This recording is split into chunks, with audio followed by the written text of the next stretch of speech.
Hello everyone, welcome again to another Teacher Joseph podcast.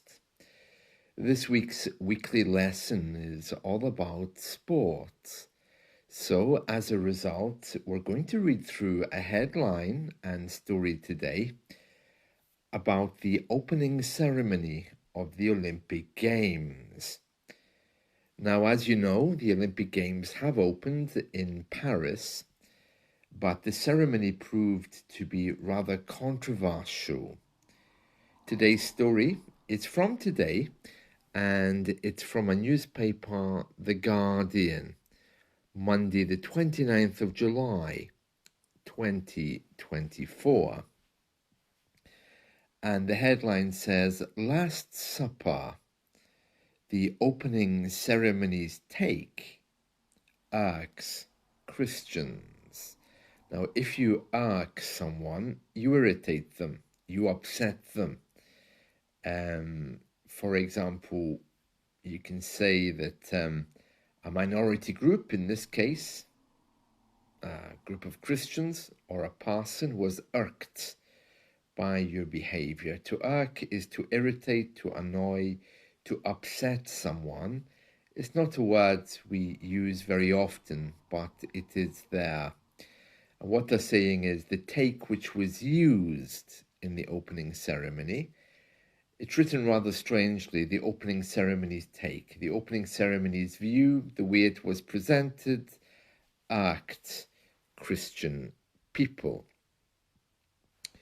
Right, let's read through this. So, the organizing committee of Paris 2024 has apologized to Catholics and other Christian groups that were outraged by a scene in the opening ceremony that evoked Leonardo da Vinci's The Last Supper painting.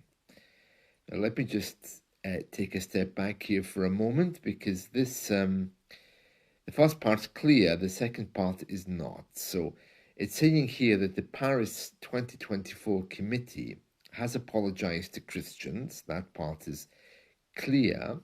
They were outraged, which means extremely upset and angry, by a scene in the ceremony that evoked. So to evoke is something which comes forward or is being brought forward into view.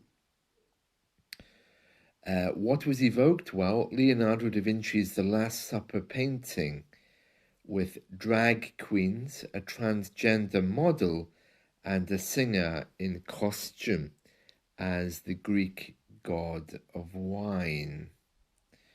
The parody of Leonardo's biblical scene, performed against the backdrop just means what was happening in the background, against the backdrop of the river, and it's the river Seine or Siene, I'm not sure how to pronounce that, was intended to portray the god Dionysus and raise awareness of the absurdity of violence between human beings.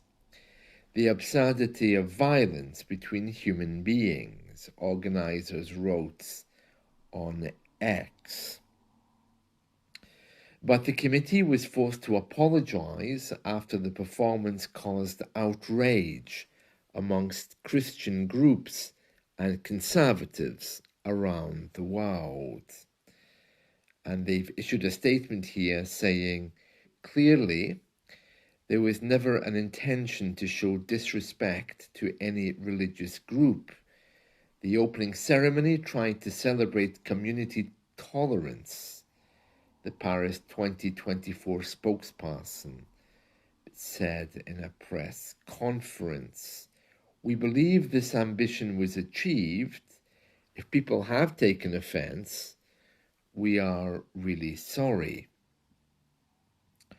And it goes on to say, and this is the story from The Guardian, I'm reading here, France has a rich Catholic heritage, but also has a long tradition of secularism and anti-clericalism. Blasphemy is legal and considered by many to be an essential pillar of freedom of speech. The Catholic Church in France said that it deplored the ceremony. So, of course, that means it condemned it, didn't like it. And Thomas Jolly, the artistic director behind the flamboyant opening, that means a rather colourful, over-the-top opening, said religious subversion had never been his intention. We wanted to talk about diversity. Diversity means being together. We wanted to include everyone. As simple as that. Well, I don't think that story is going to go away, especially when we remember the other gaffes that were made during the opening ceremony. It seems that South Korea was introduced as North Korea by mistake, which caused another political storm. And also one of the Dutch Olympic team members was met with boos. You know, that's when someone makes a noise with their mouth as he appeared for his first beach volleyball match.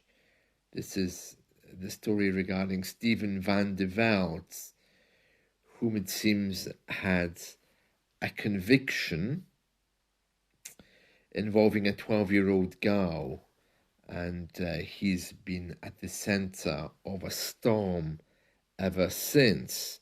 Some people supporting him and other people scratching their heads, wondering why he was ever allowed to enter in the first place. So there we are. Those are some stories which are dominating the headlines today. I was actually okay with the opening ceremony. Well, right up until the point where Celine Dion appeared. That really took me by surprise. And of course, I had to immediately rush away and switch off the TV and wash my hands. I really don't like Celine Dion. I don't know why, but I really can't tolerate her. So yeah, I was okay with the ceremony until she appeared, and I wasn't expecting her, so it was kind of a big shock. I suppose I should have expected it. I'd heard the rumors that she was in Paris, but I wasn't expecting that. Okay, let's look at a few other headlines from the newspapers for today. So the Independent, Labour fast-tracks renationalisation of the rail network, and our government, of course, are in full discussion trying to nationalise the rail network again. They're also saying that our government has a huge black hole in finances, so it's unclear where that's going. The Guardian, the headline is all about, again, our government. It looks like they're about to cut services and raise taxes. They're paving the way. That just means that they're making plans to do it. The Western Mail, which apparently is a Welsh newspaper, it says the National Health Service waiting lists reaches a new high. Yeah, there's massive delays in our health system right now. The Metro is leading with a headline, Shame of the Games, which is all about the Dutch story I mentioned earlier of a Dutch athlete who committed a crime, has not been exonerated, but had his sentence reduced or reclassified in the Netherlands and was allowed to participate after his involvement with a young girl.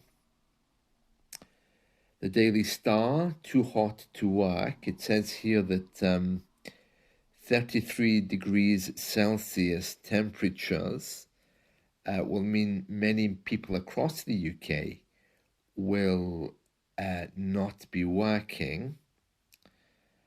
The Daily Express is leading with a headline that Labour's tax mistruths betray British public. So that's a very moral story there, of course.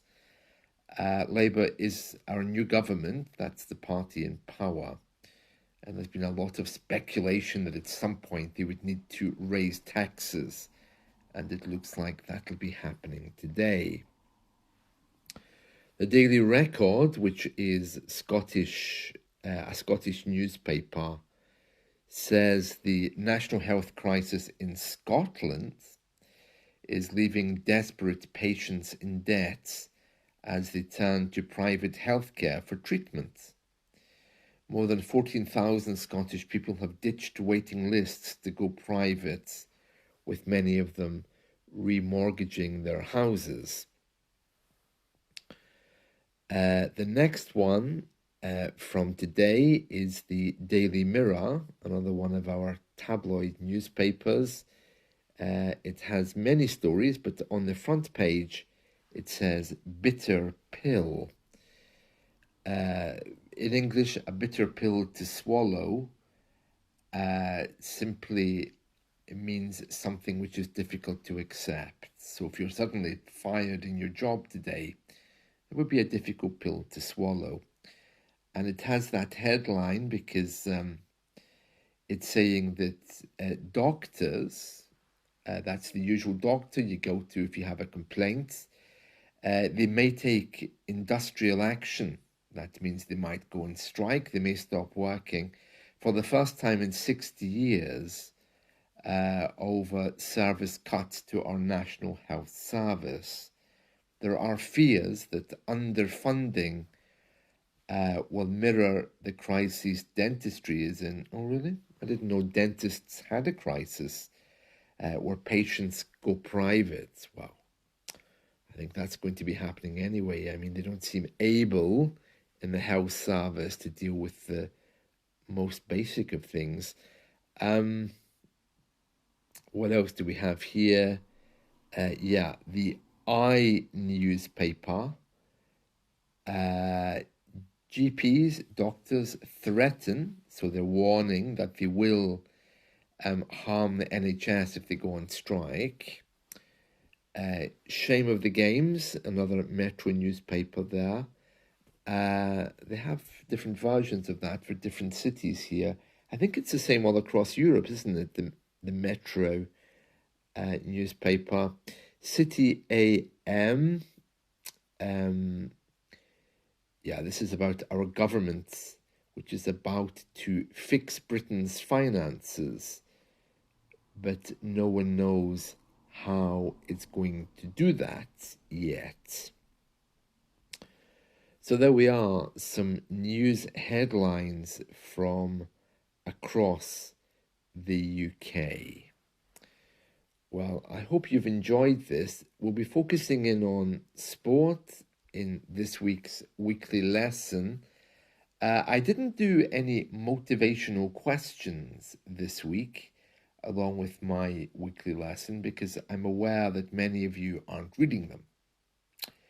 So I'm not sure whether to reintroduce those or leave my weekly lesson just as an essay. Maybe